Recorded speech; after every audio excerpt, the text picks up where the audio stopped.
Now is the time to buy Ravens tight end Mark Andrews in your Dynasty leagues. We'll explain why on this episode of the Locked On Dynasty Football Podcast.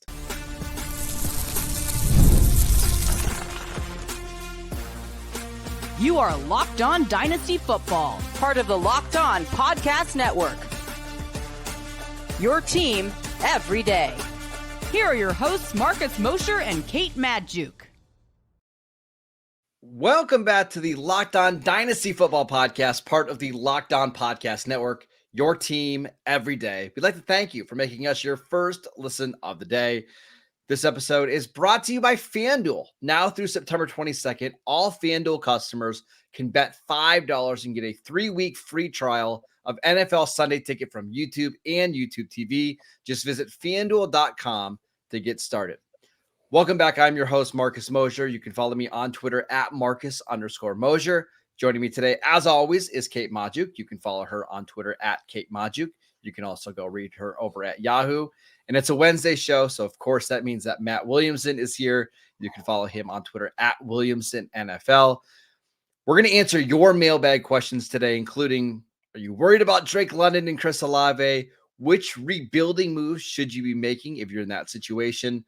But Matt, I want to start with this Baltimore Ravens tight end situation. Isaiah Likely had a massive week 1 game.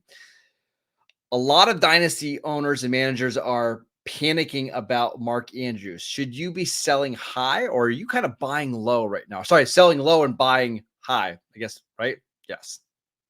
Sell low, buy low. Oh, buy low, sell low. Yeah, he's definitely low. So I think I am buying low, not selling low. Okay. For a couple reasons. First of all, it's one game, folks. And I know everyone on the planet watched every snap of it, and everyone's going to overreact to that. And Isaiah Likely is very exciting, but the both of them are going to be on a very high percentage of the Ravens' offensive snaps. More importantly, most weeks you don't give one of the best defensive coordinators 6 months to prepare for your number one weapon, going into that game. I mean, Spagnuolo obviously game planned around taking Andrews out of it. Spagnuolo's great at that. He's got a very good defense. That's not going to be the case every week. Andrews has been Lamar Jackson's whoopee, Mr. Bomb reference there, since Jackson came in the league. And I think guys like that, great tight ends, and I think he's a great tight end, fade away slowly, even if he's lost a step. At the end of Antonio Gates and Witten and Gonzalez's career, they ran like me, and they still were highly productive. I think Andrews has an old man's game that is not going to fall off a cliff. So I think this is a great opportunity to jump on a really good player. Kate. Yeah, I'm all in on Mark Andrews right now. I'm buying the dip. I have Mark Andrews in a lot of dynasty leagues, or else I'd probably be sending offers out them for him across the board. I do think that there is room for both of these guys to be top tier players. We talked about it last week when we predicted the Isaiah Likely breakout, saying that, usually a team's quote unquote, third receiving option, wide receiver 3, whatever you want to call it, they're not conducive to fantasy purposes because a 500-yard, 5 touchdown stat line is kind of meaningless at the wide receiver position.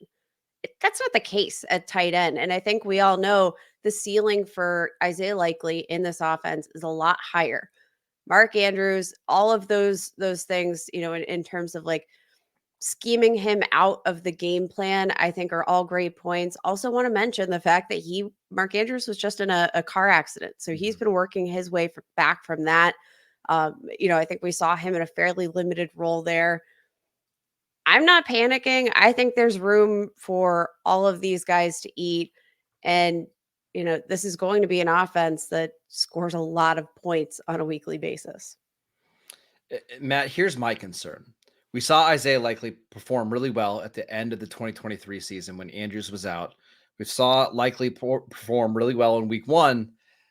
I just wonder, are we ever going to go back to the days of Mark Andrews, playing 95% of the snaps and being, the target hog in this offense? Because I just feel like Likely is such a dynamic weapon and they kind of need him in this offense that I worry that maybe both players are going to decrease the value of one another here, and that Andrews just isn't going to be that guy anymore. That's a league winner for your dynasty teams. 100% fair, and I think that is a legit concern. That how often have we seen two tight ends thrive in an offense and that also has Zay Flowers, who we know is going to get something, and they also is going to be a run-centric offense. My other concern is I think the Ravens' offensive line is really bad, and I've thought that all summer, and it really showed up last Thursday night. And is Derrick Henry going to be the sixth blocker in protection? Is it likely? Neither one of them are really suited for that. Ricard is the perfect guy for it, but he's not out there very often on 3rd and 8. Is that going to be Andrews' job more than we like? Does he run fewer routes because the line needs help? That's one of my concerns as well. And I also think this offense just needs more players that can make plays after the catch. And I love Mark Andrews, but that's not his game, right? His game is on 3rd and 5, settling into a zone and catching a 7-yard pass, right? We saw in this, again, week 1, I don't want to overreact too much, but likely is the guy that they were like designing plays for and designing ways to get him the football. I just have some concerns, Matt. Like, this offense is changing, and not that Mark Andrews isn't going to have a role, but the role that we've seen him over the last couple of years just isn't going to be there. And when I look at the tight ends that are being drafted around Mark Andrews, I kind of would rather have all of those guys, right? Brock Bowers, Dalton Kincaid, Kyle Pitts. I think I'm buying the dip, but I am a little bit concerned about what his production is going to look like in this offense. I want to give you guys Go ahead. Sorry, I want to give you guys a surprising stat here. Would you be surprised to learn that out of the 3 Baltimore tight ends that played in week 1, it was actually Mark Andrews who had the lowest pass blocking percentage among all of them? Actually saw 6.5% of his snaps on pass blocking opportunities. Isaiah Likely, 7.7%. It was Charlie Kolar that, had just 2 opportunities, but he was like, that's pretty much all he did. So like, there actually wasn't as much blocking for these guys as you would have thought based on Mark Andrews, lack of usage in the receiving game. I still think I didn't see a lot of blocking in general for the Ravens. that was part of the problem. Yes. I just think that like maybe we are kind of overreacting to this week 1 Ravens. I don't think the Ravens offensive line is going to be a particularly good one this year, but I don't think we're going to see a especially limited role here for Mark Andrews. I think he's still going to be involved in the receiving game, probably still going to be involved as a blocker, but that's the nature of the position. It doesn't mean his upside is any less significant in this offense where he has been Lamar Jackson's favorite target for all of eternity. Yeah, it's going to be interesting. I can't wait to see how this plays out. I think we'll get a better idea of what the Ravens tight end situation is going to look like over the next couple of games. But I think I'm with you guys. I'm buying low, but I'm probably not buying super aggressively right now. Matt, I want to talk to you about some year 3 receivers that really struggled in week 1. Let's get to Drake London and Chris Olave next. This episode is brought to you by FanDuel. You've heard us talk a lot about FanDuel, America's #1 sportsbook. Go check out all the week 2 lines, by the way. They've got some fantastic games this weekend. Kind of like the 49ers, -5.5 against the Vikings. Seems like a good spot for the Niners there. But we've got something a little bit different for you this week. Now through September 22nd, all FanDuel customers can bet $5 and get a 3-week free trial of NFL Sunday Ticket from YouTube and YouTube TV. Then with a YouTube TV base plan, you're going to be able to watch every regular season Sunday afternoon out of market game. Someone like me, a Cowboys fan living in Pennsylvania, you need Sunday Ticket, and it's there for you. I've had it for, I think, 15 years now. It's absolutely fantastic. All you need is a Google account and a current form of payment, and you can cancel anytime. Just visit FanDuel.com to download America's #1 sportsbook. Welcome back to the Locked On Dynasty Football Podcast. We'd like to thank you for making us your first listen every single day. Wanted to make your second listen, the new Locked On NFL show. Locked On NFL now has 2 shows every single day. First, the madman Tyler Rowland kicks you off in the morning with a double shot of NFL espresso. And then stop by the barbershop with Tony Wiggins for some real NFL talk. Add in the Locked On local experts, and you get unprecedented NFL insight, hot opinions, detailed breakdowns, all in 30 minutes. It's the new Locked On NFL, and it's twice a day. Make the madman Tyler Rowland and the barber Tony Wiggins your second listen at the new Locked On NFL on YouTube or wherever you get your podcasts. And as a reminder, Matt is on every Friday with Tony, so make sure you check that out as well. Now, let's talk about some year 3 receivers. I have invested a lot, not only in my dynasty leagues, but also in football cards, in Drake London and Chris Olave. Both players struggled in week 1. How concerned are you about both of these guys? Minimal.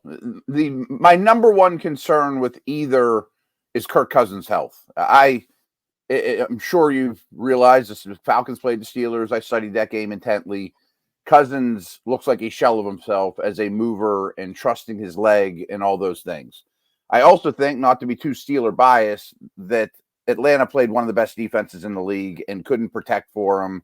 And I also think Joey Porter Jr. is quickly turning into a shutdown corner, and he followed London a very high percentage of the time. So I don't think that'll be the case most times for London. He'll have easier matchups. But his quarterback worries me a little bit.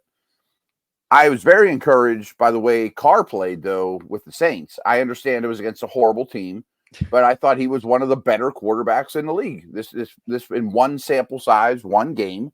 And I don't think they just needed Olave all that much. I felt like they could have dropped 60 on the Panthers if they needed it. And Olave was out there a bunch.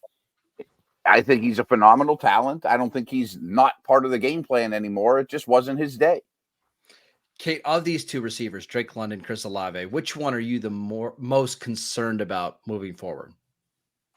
I'm probably the most concerned for Olave just because I'm projecting some touchdown regression, which has been my primary concern when it comes to Olave, just from the jump, being tied to a quarterback like Derek Carr, who, I mean, just from a touchdown production standpoint, it barely ever crosses the 25 mark, let alone gets into the 30 plus that you usually need to see in terms of, either a player has to completely dominate the targets, which I think we saw this team is willing to spread the ball around a bit, utilize the tight end position, still getting creative with Taysom Hill in terms of, his role within the offense. There are a lot of moving pieces here, but they're all tied back to Derek Carr, who had a phenomenal game. And I'm not trying to take anything away from him, but it was also against a Carolina Panthers defense that I don't think could stop.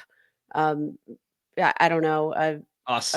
3 of us. Yeah, it couldn't stop me. Couldn't stop me. Like, I might be able to post 102 touchdowns against this Carolina Panthers defense. Like, I'm projecting some regression there. And I do think that with the way this offense seems to be going in terms of the inclusion of all this personnel, that I just worry Olave won't have the top end volume that he needs to overcome maybe some of the deficiencies in the touchdown department.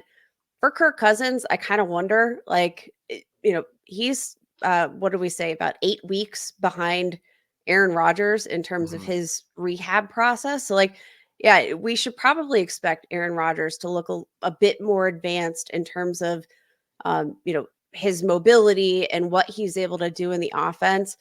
I'm kind of hoping that as the season goes on, he's going to be, a little bit more comfortable under center. That's going to open up the playbook pretty significantly for Drake London. And again, you're not going to be going up against Joey Porter every single week. Joey Porter Jr., new lockdown corner. Of course, this turns into a Steelers show. I don't know how we do Locked on Joey Porter, baby. Matt, here, I'm more concerned about Drake London. I think Olave is going to be fine. Derek Carr is going to give him plenty of opportunities down the field. Not only do I have concerns about Kirk Cousins in Atlanta, I kind of have some concerns about Zach Robinson, the Falcons OC. Like, they were very run heavy in this game. Like, almost every first and second down was a run. No play action, not a single play action pass. Yeah, in this one. I think that's a Cousins thing, though. I think he was so immobile, they didn't want to turn his back to the defense and just those extra steps, which is concerning. The play action is not the hardest thing to ask the quarterback. And I just wonder, like, is this an offense that's going to design layup touches for Drake London just to kind of get him going? Or is everything going to have to be on a precise route with coverage draped all over him? If that's the case, I think his week-to-week production could be pretty inconsistent. I got a little spooked by Drake London in week 1. I got to be honest. I totally get it. Go ahead, Kate. I still think that a lot of what we saw in terms of scheme was probably mostly geared towards Kirk Cousins. And again, that's one of those things that maybe Kirk Cousins is cooked, and that's a big problem. But also maybe he's still in the middle of a rehab process. And much like we offer grace to like running backs returning from a torn ACL, maybe we see how Kirk Cousins, season progresses and when they start, if ever, incorporating some of that play action. We saw, I think, a great example of this, again, not to bring up the Steelers, but like Russell Wilson versus Justin Fields in the preseason. Like they do have somewhat of this like similar skill set, being able to play off play action, but Arthur Smith didn't utilize play action with Russell Wilson in the preseason much because of that calf injury that's been nagging him. So I think that's probably less of a concern for us long term if Cousins starts to look healthier and they can utilize him in that way. Otherwise, I think Zach Robinson might just be calling the best plays that he can with the personnel that he's being given. So I don't know if this is fantasy or London relevant, but really studying the Falcons, I was concerned going into that game with their 5th offensive skill position player. Like always, Bijan or Algier is going to be on the field. Pitts, London, Mooney. And then who? Like if you're going to live in 11, Ray McLeod, then who's going to help pass block against a good pass rush like the Steelers? Well, then they played Werner a lot. I mean, and sometimes there's offensive players. Kate, I said this last year with Allen Robinson. Like the defense says thank you when you put them on the field. Like Werner and Ray McLeod are thank you. Please put him on the field. And I don't know if that helps what that means for London, but I do think it's a Falcons offensive note. And that's why that Rondale Moore injury that happened in preseason was probably not a big one for fantasy. Like I don't think anybody was excited about Rondale Moore's fantasy prospects, but it was somebody else that had some speed and quickness that they're just taking out of this offense now. So I won't be surprised, Matt, if like Atlanta's a team at the trade deadline just searching for another competent receiver just to give them something else. But I have some concerns. Like if we have this game against the Eagles on Monday Night Football and Drake London has a tough outing, I'm going to be really scared about what this offense might look like moving forward. Like to me, this is a big, big game. How long do you guys think Cousins' leash is? Because you can always blame injury.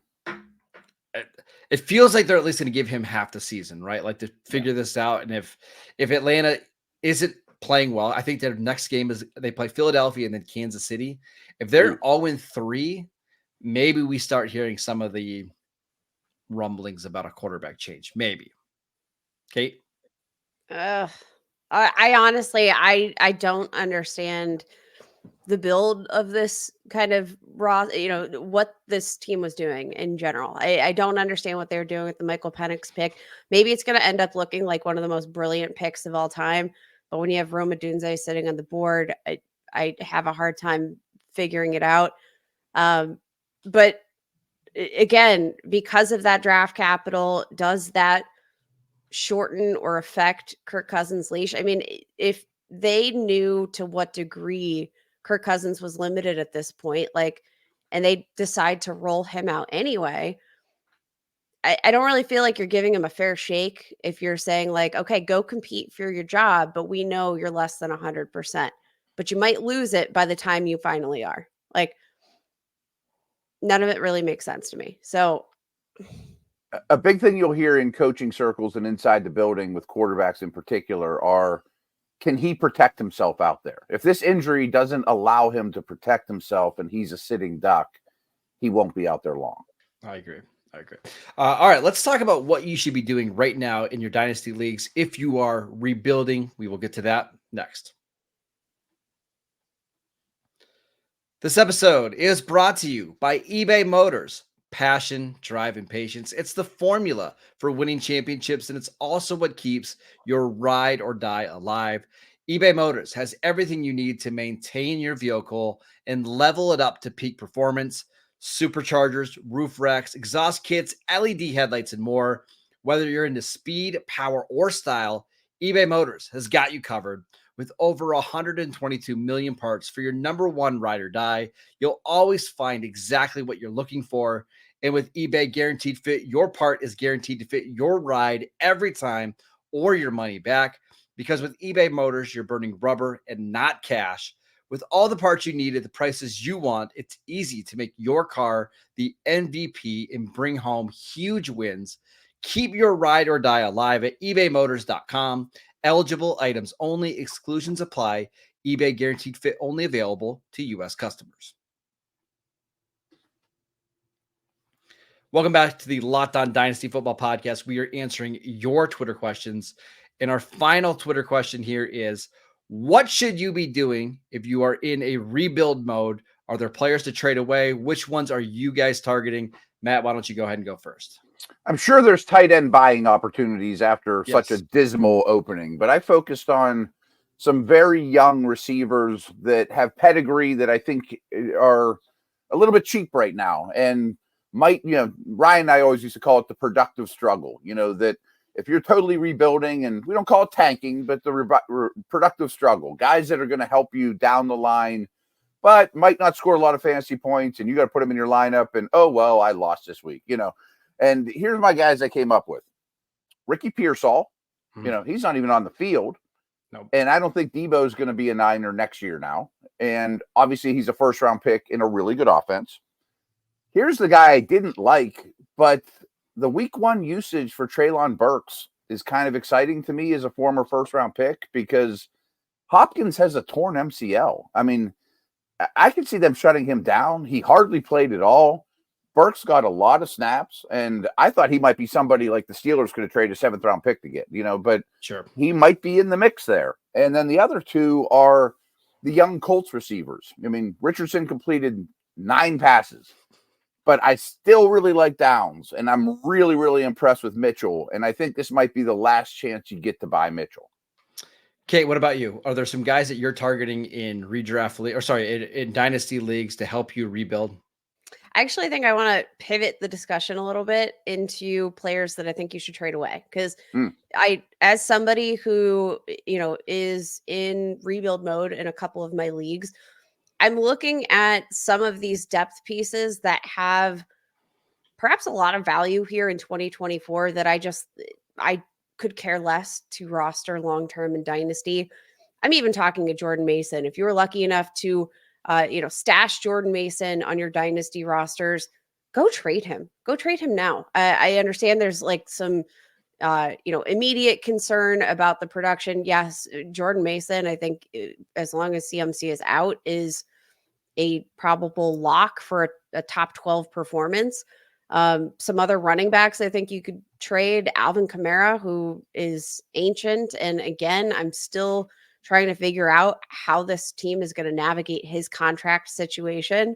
Even a guy like J.K. Dobbins, who had a really exciting debut, but history tells us long-term that injuries have been a consistent problem. So like some of these running backs, I think it was a really good week one debut for the running back position. And I think I want to capitalize on that while I can. How about Aaron Jones? Yes, that's a very good one. I think Aaron Jones. What about Josh Jacobs? Because I think Josh Jacobs is going to get a ton of work this season. Certainly now with Jordan Love expected to miss the next couple of games, but he's one that I would be moving. Another one that I think whose value actually went up after week one is like Mike Evans, right? I think if you're a rebuilding team, Mike Evans doesn't have a lot of value to you, right? But you could probably flip Mike Evans for what do you think, Matt? A top 30 dynasty receiver? Probably. I mean, if I was in it to win it, I'd be very interested in adding Evans for this year and next. They just gave him money. Let me give you a potential trade here. Would you trade, if you're rebuilding, Mike Evans for Keon Coleman straight up? I would do it on both sides. Yeah, I think that's the type Yeah. of move that you could do right now. Would you trade Mike Evans? Donnie Mitchell was the guy I was after. Maybe Mitchell in a second, Okay. Mitchell in a third. I want to give you another player. Jackson Smith-Njigba had another rough game. I don't know what it is, but Geno Smith hates JSN. Is he somebody that you would be targeting in your dynasty leagues if you're rebuilding? Oh, I'm dying on that vine. I mean, I'm a believer. He was my favorite receiver by 1,000 times last year. I know Lockett is another one of these older guys that fades away slow. Keenan Allen was better than I thought too, along the Evans Lockett line. But I mean, Evans is better than those guys. Yeah, I am holding JSN for sure. I own him in a lot of leagues, and if I can get him cheaper now, I'm in. I think he's a really good football player. Kate, I've got a receiver that I want to ask you about. Devontae Adams had a so-so game with the Raiders in week 1. Would you be willing to sell him for a young receiver that performed really well in week 1? Let's say Xavier Worthy, right? Xavier Worthy had 2 touchdowns. I think he only had 3 touches. But would you be willing to give up somebody like Devontae Adams for Worthy, or would you want a more proven receiver back for somebody like Adams? I actually think Worthy is an excellent example of a player that I would love to just swap 1 for 1 at this point. Devontae Adams, I love Devontae Adams. He's one of the best players in the league. And if you place Devontae Adams on pretty much any other offense in the NFL right now, I'd be pretty excited about his prospects for 2024. But he's not getting any younger. He's 31 years old. He's kind of sitting in this Raiders offense that, do something. Just show me signs of life and show me that you're not going to just run the ball. You're not going to, I want more. I want more for Devontae Adams. And I don't think he's going to get there in Las Vegas. Meanwhile, we know the ceiling's quite high for Xavier Worthy. I mean, it came red hot out of the gate. Saw some very diverse usage of him within the Chiefs offense between, his usage down the field, his usage in the backfield. Like, we saw the dynamic playmaking ability and how creative they got with his utilization. Like, I think this is the perfect way to kind of hedge this speculative ad here, because if Xavier Worthy pans out, you might have yourself a top 15 wide receiver in, the 2025 season. Matt, any thoughts on Worthy before we head out? No, I think that's the deal I would make as well. I mean, I think Worthy's a really good target. Or could you turn one of those older guys and throw a pick for a Dunze or somebody? Really aim high is not a terrible strategy either. Right. Last nugget is I don't think Adams is going to end the season in Vegas. That's not like some Steeler insider telling me anything. I mean, I just think that he's unlikely to be there. They're going to feature Bowers. They're a bad football team. They're probably going to lose in Baltimore. It makes sense, right? Like, certainly if the Raiders start off slow and it's just clear they're not going to be able to be a wild card team this year, flip Adams for some kind of asset that can help you rebuild or help you maybe find your next franchise quarterback in the 2025 draft. That is it for today's show. We want to thank you for making Locked On Dynasty Football your first listen every single day. Go make your second listen to the new Locked On NFL. 2 shows every single day. 1 in the morning with Tyler Rowland, 1 in the afternoon with Tony Wiggins. They both do a fantastic job. Again, go check out Matt on that podcast on Friday. Go check out Matt on all of his podcasts. You can follow him on Twitter at WilliamsonNFL. You can follow Kate on Twitter at Kate Majuk. I'm at Marcus _Mosher, and we will see you right back here tomorrow.